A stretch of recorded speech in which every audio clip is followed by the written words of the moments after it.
सध्याच्या ह्या भाजपा आणि मिंदे गटांच्या राज्यामध्ये महाराष्ट्रातल्या महिलांची सुरक्षितता अत्यंत चिंताजनक बनलेली आहे।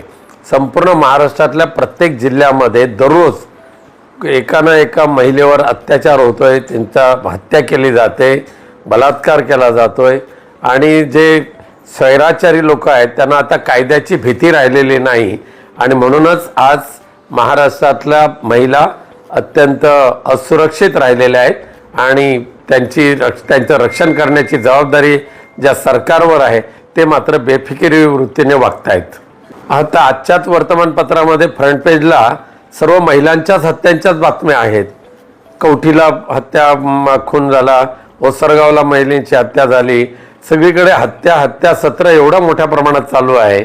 याचं दुर्दैव आहे महाराष्ट्राचं की आजची जी दयनीय अवस्था आहे महाराष्ट्रामध्ये ती यापूर्वी कधी झालेली नव्हती।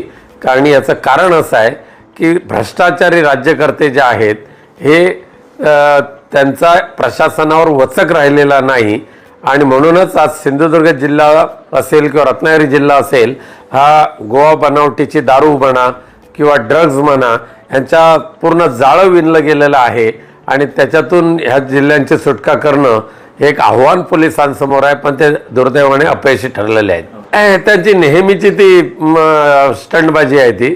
आज सिंधुदुर्ग जिल्हा खऱ्या अर्थाने जेवढा अवैध धंद्यांनी व्यापला गेलेला आहे तेवढा महाराष्ट्रात दुसरा कोणता जिल्हा नसेल।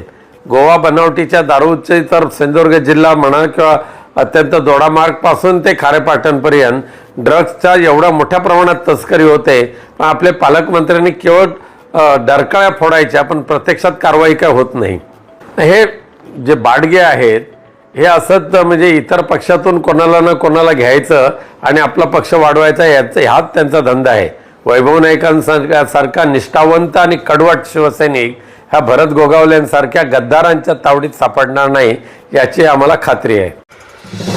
नवीन घडामोडी पाहण्यासाठी आजच आम्ही मुंबईकर 24 तासला लाईक करा, सबस्क्राईब करा आणि अपडेट रहा।